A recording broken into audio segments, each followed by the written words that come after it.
여보게, 자네 집은 왜 이리 조용한가? 우리 집은 손주들이 와서 난리도 아닌데. 지난주 동창회에서 들었던 이 한마디가 며칠째 가슴에 박혀 있습니다. 그 친구는 악의 없이 던진 말이었겠지만 집에 돌아와 텅 빈 거실을 바라보니 문득 이런 생각이 들었습니다. 나만 이렇게 사나? 다들 자식들한테 잘 받고 손주들 재롱 보며 행복하게 사는데 나는 왜 이 나이에 이렇게 외롭고 쓸쓸한가? 요즘 같은 세상에 이런 마음 가져보지 않은 분이 계실까요? SNS를 보면 친구들은 해외여행 사진을 올리고 아파트 단지를 걷다 보면 또래분들이 손주 손잡고 산책하는 모습이 보입니다. 명절 때면 자식들이 찾아와 북적이는 집들을 보면서 조용한 우리 집과 비교하게 됩니다. 그럴 때마다 마음 한구석에서 이런 생각이 고개를 듭니다. 내가 뭘 잘못했나? 젊었을 때 더 열심히 살걸. 자식들한테 더 잘해줄걸. 그랬으면 지금 이렇게 외롭지 않았을 텐데. 부처님께서는 이런 우리의 마음을 너무나 잘 아셨습니다. 2500년 전 인도 땅을 걸으시며 만나셨던 수많은 제자들과 신도들도 똑같은 고민을 하고 있었습니다. 그 중에는 왕족도 있었고 부자도 있었고 가난한 사람도 있었습니다. 하지만 그들 모두가 공통적으로 가지고 있던 번뇌가 하나 있었습니다. 바로 비교하는 마음이었습니다. 부처님 당시에 한 제자가 있었습니다. 이름을 기록에서는 수다타라고 전하는데 이분은 평생을 성실하게 살아온 제가 신자였습니다. 젊었을 때는 작은 장사를 하며 가족을 먹여 살렸고 나이 들어서는 자식들을 잘 키워 출가시켰습니다. 그런데 어느 날 그는 깊은 근심에 빠졌습니다. 같은 마을에 살던 친구가 큰 공덕을 쌓아 왕으로부터 상을 받았고 또 다른 친구는 자식이 높은 벼슬에 올라 영화를 누리고 있었습니다. 심지어 늘 가난하게 살던 이웃은 우연히 보물을 발견해 부자가 되었다는 소식도 들렸습니다. 그러자 수다타의 마음속에 이런 생각이 자리 잡기 시작했습니다. 나는 평생 착하게 살고 부처님 가르침을 따르며 살았는데 왜 내 삶만 이렇게 평범한가? 왜 나에게는 특별한 일이 일어나지 않는가? 혹시 내가 전생에 무슨 큰 죄를 지은 것은 아닐까? 이 고민이 깊어지자 수다타는 부처님을 찾아갔습니다. 부처님 앞에 앉은 수다타는 한참을 망설이다가 조심스럽게 입을 열었습니다. 세존이시여, 소승이 감히 여쭙겠습니다. 저는 평생 부처님의 가르침을 따르려 노력했습니다. 거짓말하지 않으려 했고 남을 해치지 않으려 했으며 베풀 수 있을 때는 베풀었습니다. 그런데 주변을 보면 저보다 덜 수행한 것 같은 사람들이 더 좋은 삶을 사는 것 같습니다. 이것이 제 업보인지 아니면 제가 수행을 잘못하고 있는 것인지 알고 싶습니다. 부처님께서는 수다타를 바라보시며 잔잔한 미소를 지으셨습니다. 그리고 이렇게 말씀하셨습니다. 수다타여, 그대는 지금 두 가지 고통을 동시에 겪고 있구나. 첫 번째는 그대 자신의 삶에서 오는 자연스러운 고통이고 두 번째는 남과 비교하면서 스스로 만들어낸 고통이니라.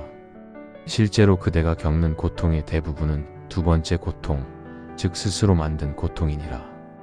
부처님의 말씀에 수다타는 고개를 들었습니다. 부처님께서는 계속 말씀하셨습니다. 그대는 평범한 삶을 산다고 했지만 그것이 정말 불행한가? 그대에게는 건강한 몸이 있고 하루 세 끼 먹을 양식이 있으며 잠잘 곳이 있지 않은가? 그대는 법을 듣고 이해할 수 있는 지혜가 있고 수행할 수 있는 마음이 있지 않은가? 이것만으로도 이미 큰 복을 받은 것이니라. 수다타가 여쭈었습니다.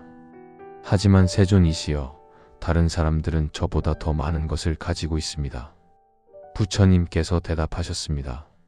수다타여, 그대가 보는 것은 그들이 가진 것의 겉모습일 뿐이니라. 그들의 마음속 근심과 걱정을 그대가 알 수 있겠는가? 왕으로부터 상을 받은 자는 그 명예를 지키기 위해 밤잠을 설치고 높은 벼슬에 오른 자는 그 자리를 잃을까 두려워하며 갑자기 부자가 된 자는 그 재물을 빼앗길까 걱정하고 있느니라. 이 말씀을 들은 수다타의 얼굴에 변화가 일어났습니다. 부처님께서는 더 깊은 가르침을 주셨습니다. 수다타여, 세상 사람들은 저마다 다른 업을 가지고 태어났느니라. 어떤 이는 부유하게 태어나고 어떤 이는 가난하게 태어나고 어떤 이는 건강하게 태어나고 어떤 이는 병약하게 태어나느니라. 이것은 각자의 과거업에 따른 결과이니라. 하지만 더 중요한 것은 지금 이 순간 그대가 어떤 업을 짓고 있느냐이니라. 부처님께서는 잠시 침묵하시다가 이어서 말씀하셨습니다. 비교하는 마음은 톡과 같으니라. 그것은 그대가 가진 것의 가치를 보지 못하게 만들고 그대의 마음을 탐욕과 질투로 물들게 하느니라. 남이 가진 것을 부러워할 때 그대는 이미 그대 자신의 행복을 버리고 있는 것이니라. 이 가르침은 오늘날 우리에게도 똑같이 적용됩니다. 우리는 왜 자꾸만 남과 비교하게 될까요? 왜 옆집 형편을 보면서 우리 집이 초라하게 느껴질까요? 왜 친구의 행복한 모습을 보면서 내 삶이 불행하게 느껴질까요? 이것은 우리 마음의 본성과 관련이 있습니다. 부처님께서는 우리 마음이 항상 바깥을 향해 있다고 말씀하셨습니다. 우리 눈은 밖을 보도록 되어 있고 귀는 바깥 소리를 듣도록 되어 있습니다. 그래서 우리는 자연스럽게 남을 보고 남의 이야기를 듣고 남과 비교하게 됩니다. 더구나 요즘 세상은 어떻습니까? 스마트폰만 켜면 온갖 화려한 삶이 펼쳐집니다. 누군가는 고급 레스토랑에서 식사하고 누군가는 해외 명소를 여행하고 누군가는 손주들과 행복한 시간을 보냅니다. 그런 모습들을 보면서 우리는 자신도 모르게 우리 삶과 비교하게 됩니다. 하지만 여기서 우리가 놓치고 있는 중요한 진실이 있습니다. SNS에 올라오는 사진들은 그 사람 인생의 가장 좋은 순간만을 모아놓은 것입니다. 고급 레스토랑에서 식사하는 그 사람도 집에 가면 외로울 수 있고 해외여행을 가는 그 사람도 건강 문제로 고민할 수 있으며 손주들과 즐거운 시간을 보내는 그 사람도 자식들과의 관계에서 상처를 받았을 수 있습니다. 부처님께서는 이것을 아상이라고 하셨습니다. 우리가 보는 것은 실제 모습이 아니라 겉모습이고 그 겉모습을 보고 만들어낸 우리의 상상일 뿐이라는 것입니다. 친구의 SNS에 올라온 해외여행 사진 한 장을 보고 우리는 그 친구의 전체 삶이 행복할 것이라고 상상합니다. 하지만 그것은 사실이 아닙니다. 제가 아는 한 보살님이 계십니다. 이분은 70대 초반으로 자식 셋을 키우셨습니다. 큰아들은 의사가 되어 잘 살고 둘째 딸은 미국에서 사업을 하고 막내 아들은 대기업에 다닙니다. 겉으로 보면 정말 복 많은 분입니다. 실제로 절에 오시는 다른 보살님들도 이분을 부러워했습니다. 그런데 어느 날 이 보살님께서 법당에서 혼자 우시는 모습을 보았습니다. 무슨 일인가 여쭤보니 이런 이야기를 하셨습니다. 큰아들은 의사로 바쁘게 살다 보니 1년에 한두 번밖에 얼굴을 못 보고 그나마 만나도 진료 예약 환자가 있다며 1시간도 채 있지 못하고 간답니다. 둘째 딸은 미국에 있어 영상통화로만 얼굴을 보는데 시차 때문에 통화할 시간 맞추기도 힘들고 손주들은 영어로만 이야기해서 무슨 말인지도 잘 모르겠답니다. 막내 아들은 회사 일이 힘들다며 집에만 오면 방에 들어가 쉬고 이야기 나눌 시간이 없답니다. 스님, 다들 저보고 복 많다고 하는데 정작 저는 너무 외롭습니다. 자식들이 잘 되는 것은 좋지만 가끔은 못나도 좋으니 그냥 곁에 있어줬으면 하는 생각이 듭니다. 옆집 할머니는 아들이 평범하게 살지만 일주일에 2~3번씩 찾아와 같이 밥 먹고 이야기 나눈다는데 그게 얼마나 부러운지 모릅니다. 이 보살님의 이야기를 들으면서 깨달았습니다. 남들이 부러워하는 그 삶 속에도 남 모르는 외로움과 슬픔이 있다는 것을. 그리고 우리가 부러워하는 옆집 할머니도 또 다른 누군가를 부러워하고 있을 것이라는 것을. 부처님께서는 이것을 일체계고라고 말씀하셨습니다. 모든 존재는 고통을 가지고 있다는 뜻입니다.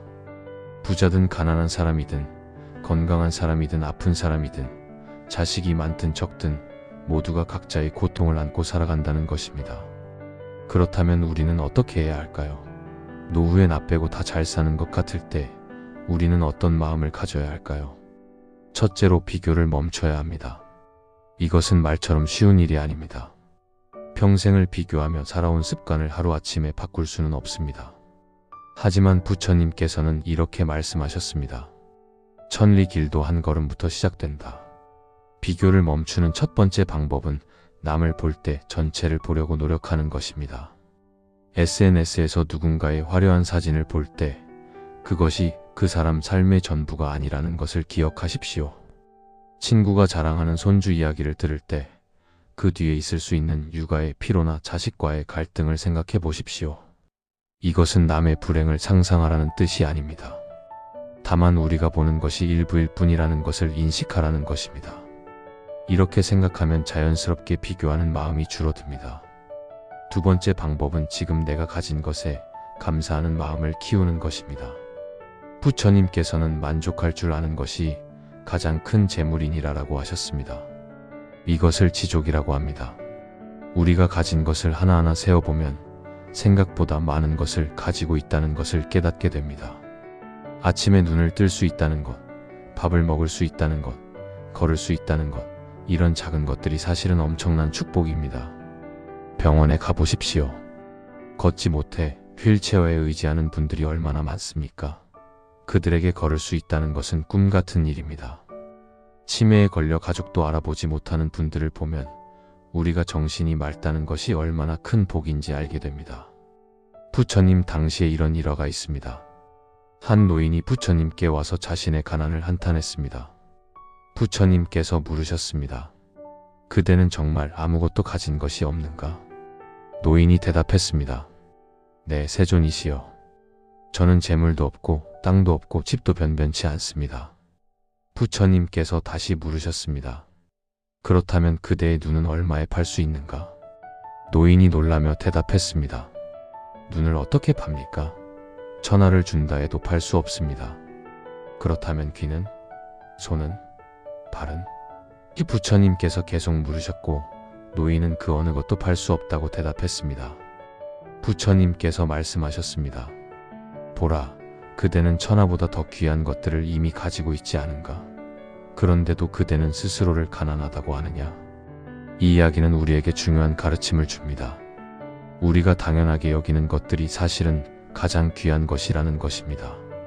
건강한 몸, 맑은 정신, 자유롭게 움직일 수 있는 능력, 이 모든 것이 돈으로 살 수 없는 보물입니다. 아침에 일어나서 이렇게 생각해 보십시오. 오늘도 눈을 뜰 수 있어서 감사합니다. 오늘도 숨을 쉴 수 있어서 감사합니다. 오늘도 하루를 살아갈 수 있어서 감사합니다. 이렇게 감사하는 마음으로 하루를 시작하면 남과 비교하는 마음이 조금씩 사라집니다. 세 번째 방법은 내 삶의 의미를 스스로 만드는 것입니다. 우리는 흔히 행복이 밖에서 온다고 생각합니다. 자식이 잘 되면 행복하고, 돈이 많으면 행복하고, 건강하면 행복하다고 생각합니다. 물론 이런 것들이 행복에 도움이 되는 것은 사실입니다. 하지만 진정한 행복은 밖에서 오는 것이 아니라 안에서 나옵니다. 부처님께서는 자기 자신이 자기의 의지처가 되어야 한다고 하셨습니다. 이것을 자등명, 법등명이라고 합니다. 내 삶의 의미를 남에게서 찾으려 하지 마십시오. 자식이 잘 되는 것으로 내 삶의 의미를 삼지 마십시오. 손주가 오는 것으로 내 행복을 채우려 하지 마십시오. 물론 그런 것들이 기쁨을 주는 것은 사실입니다. 하지만 그것이 전부가 되어서는 안 됩니다. 그렇다면 노후에 우리는 어디서 삶의 의미를 찾아야 할까요? 답은 수행에 있습니다. 여기서 수행이란 거창한 것이 아닙니다. 매일 조금씩 부처님 법을 실천하는 것입니다. 아침에 일어나 합장하고 부처님께 예배하는 것, 경전을 읽고 그 의미를 되새기는 것, 절에 가서 다른 보살님들과 이야기 나누는 것, 봉사활동을 하며 남을 돕는 것, 이 모든 것이 수행입니다. 한 거사님이 계셨는데 70대 후반까지 혼자 사셨습니다. 자식도 없고 친척도 별로 없었습니다. 젊었을 때는 사업을 했지만 망해서 재산도 많지 않았습니다. 겉으로 보면 외롭고 불행한 노후를 보내실 것 같았습니다. 그런데 이 거사님은 늘 환한 얼굴로 절에 오셨습니다. 무슨 일이 있어도 새벽 예불을 빠지지 않으셨고 법회 때마다 앞자리에 앉아 열심히 법문을 들으셨습니다. 또 매주 한 번씩 복지관에 가서 자신보다 더 어려운 어르신들을 돕는 봉사를 하셨습니다. 어느 날 제가 여쭈었습니다. 거사님 외롭지 않으십니까? 그 거사님께서 웃으시며 대답하셨습니다. 스님, 예전에는 외로웠습니다. 밤이 되면 텅 빈 집에서 혼자 TV를 보며 눈물을 흘린 적도 많았습니다. 친구들이 손주 이야기할 때면 그 자리가 괴로워서 피하기도 했습니다. 그런데 어느 날 깨달았습니다. 내가 외로운 것은 혼자여서가 아니라 내 삶의 의미를 남에게서 찾으려 했기 때문이라는 것을요. 거사님은 계속 말씀하셨습니다. 그 후로 저는 제 삶의 의미를 스스로 만들기로 했습니다. 매일 아침 부처님께 예배하며 오늘 하루를 어떻게 의미 있게 보낼까 생각합니다. 절에 와서 다른 보살님들과 이야기 나누고 복지관에서 봉사하고 집에 돌아와서는 경전을 읽습니다. 이렇게 하루하루를 보내다 보니 어느새 외로움이 사라졌습니다. 지금은 혼자지만 외롭지 않습니다. 오히려 이 시간이 제 인생에서 가장 평화롭고 행복한 시간입니다. 이 거사님의 이야기를 들으면서 깊은 감동을 받았습니다. 진정한 행복은 조건에서 오는 것이 아니라 우리 마음가짐에서 온다는 것을 보여주셨기 때문입니다. 부처님께서는 모든 것은 마음이 만든다고 하셨습니다. 같은 상황이라도 어떤 마음으로 받아들이느냐에 따라 천국이 될 수도 지옥이 될 수도 있습니다. 혼자 사는 것을 외로움으로 받아들이면 지옥이 되지만 자유로움으로 받아들이면 천국이 됩니다. 자식이 자주 찾아오지 않는 것을 서운함으로 받아들이면 괴로움이 되지만 자식이 자기 삶을 열심히 살아가는 것으로 받아들이면 기쁨이 됩니다. 물론 이렇게 생각을 바꾸는 것이 쉬운 일은 아닙니다. 오랜 습관을 바꾸는 것은 시간이 걸립니다. 하지만 조금씩 하루하루 노력하다 보면 반드시 변화가 옵니다. 네 번째로 우리는 무상의 진리를 깊이 이해해야 합니다. 부처님께서 가르치신 가장 중요한 진리 중 하나가 바로 무상입니다. 모든 것은 변한다는 것입니다. 지금 잘 사는 것처럼 보이는 사람도 언젠가는 어려움을 겪을 수 있고 지금 어려움을 겪는 사람도 언젠가는 좋아질 수 있습니다. 지금 건강한 사람도 언젠가는 아플 수 있고 지금 아픈 사람도 나을 수 있습니다. 부처님 당시에 파세나디 왕이라는 분이 계셨습니다. 코살라국의 왕으로 막강한 권력과 부를 가지고 있었습니다. 그는 부처님의 열렬한 신자였지만 동시에 권력과 재물에 대한 집착도 강했습니다. 어느 날 파세나디 왕이 부처님께 여쭈었습니다. 세존이시여, 이 세상에서 무엇이 가장 변하지 않는 것입니까? 부처님께서 대답하셨습니다. 대왕이시여, 이 세상에 변하지 않는 것은 아무것도 없습니다. 대왕의 권력도 변할 것이고 재물도 변할 것이며 심지어 대왕의 몸도 변할 것입니다. 왕이 다시 물었습니다. 그렇다면 무엇을 의지해야 합니까? 부처님께서 말씀하셨습니다.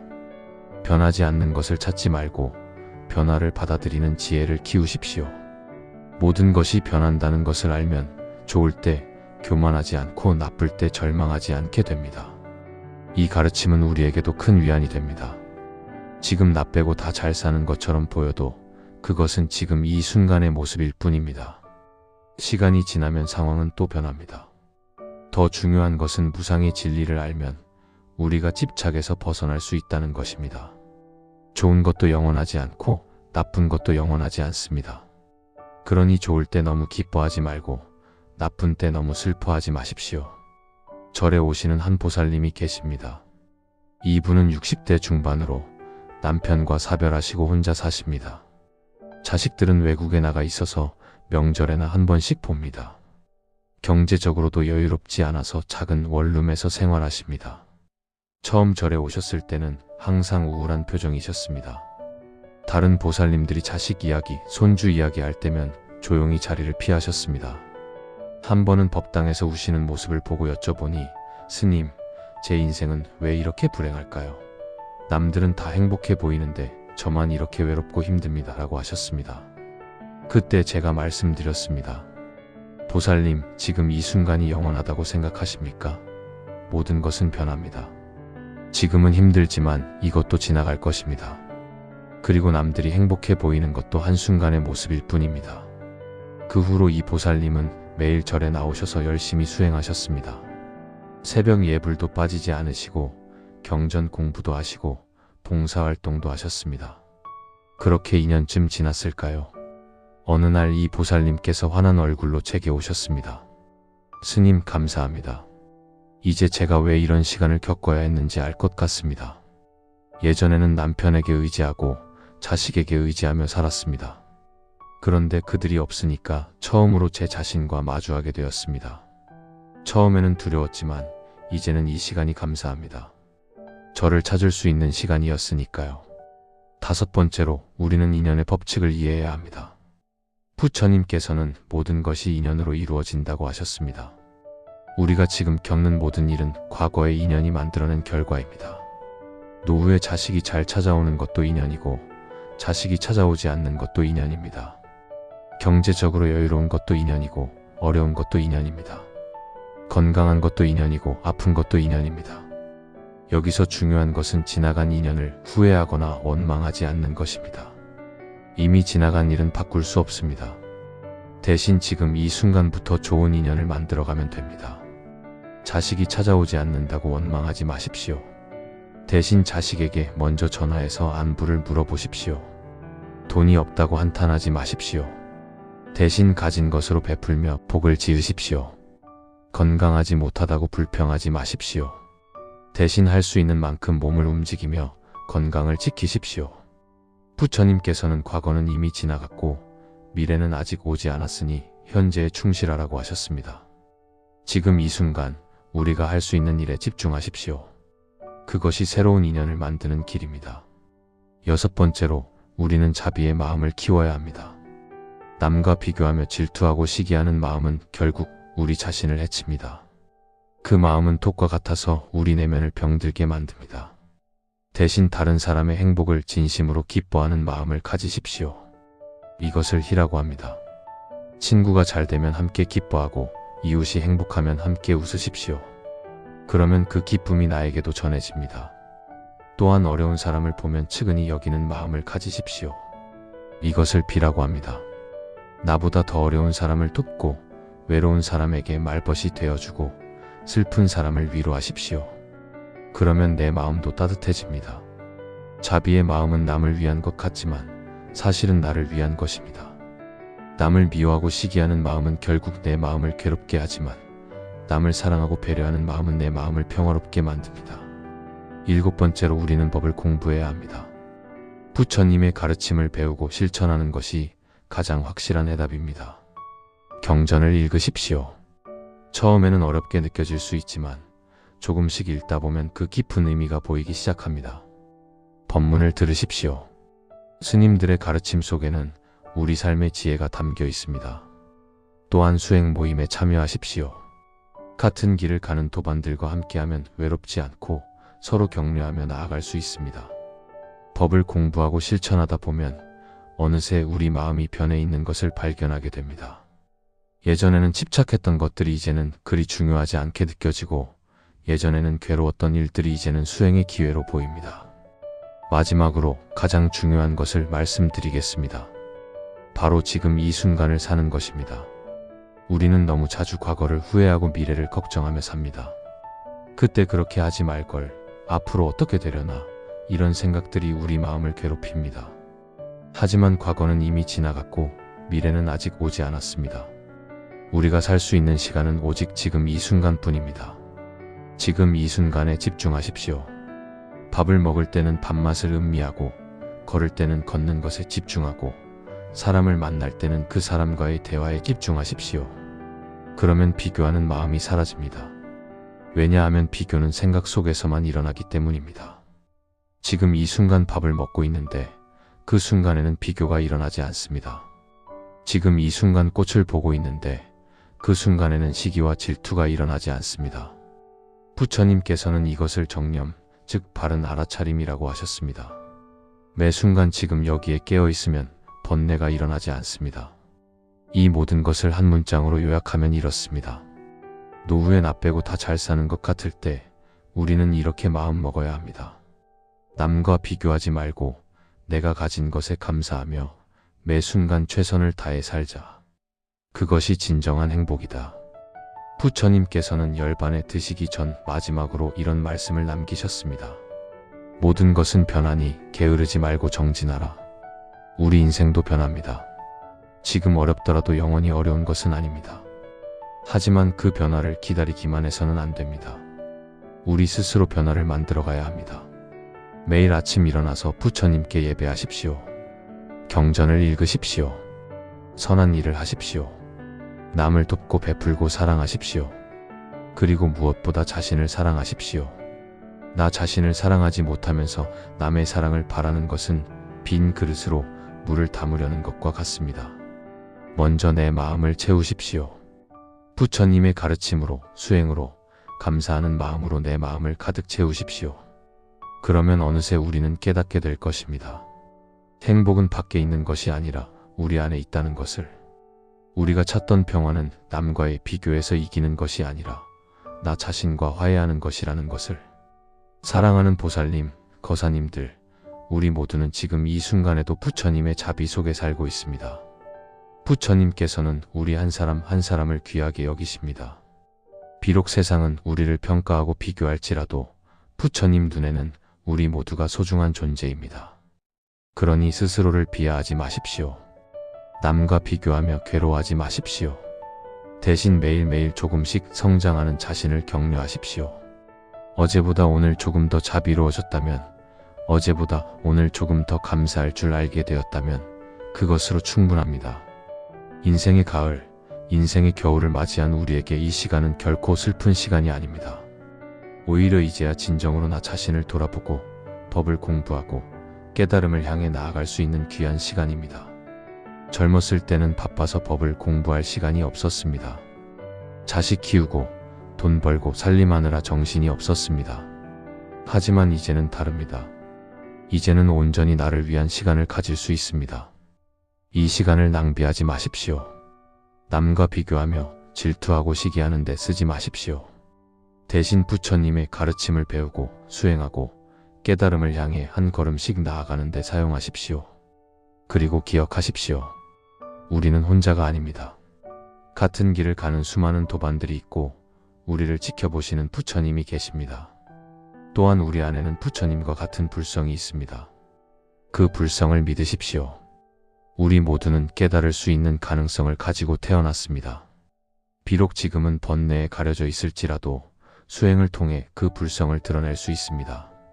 노후에 나 빼고 다 잘 사는 것 같다는 생각이 들 때 이것을 수행의 기회로 삼으십시오. 아, 내가 지금 비교하는 마음을 내고 있구나. 이것이 바로 번뇌구나라고 알아차리십시오. 그리고 그 마음을 내려놓으십시오. 처음에는 어려울 것입니다. 몇 번이고 다시 비교하는 마음이 일어날 것입니다. 하지만 포기하지 마십시오. 계속 수행하십시오. 그러면 반드시 변화가 옵니다. 어느 날 문득 깨닫게 될 것입니다. 아, 나는 이미 충분히 행복하구나. 이미 충분히 많은 것을 가지고 있구나. 이미 충분히 축복받은 삶을 살고 있구나. 그날이 바로 우리가 진정한 자유를 얻는 날입니다. 남의 평가로부터의 자유, 비교로부터의 자유, 집착으로부터의 자유를 얻는 날입니다. 부처님께서 우리 모두에게 그 자유를 주시길 기도합니다. 우리 모두가 비교하는 마음에서 벗어나 감사하는 마음으로 매일을 살아가기를 기도합니다. 나무 석가모니 불, 나무 석가모니 불, 나무 석가모니 불.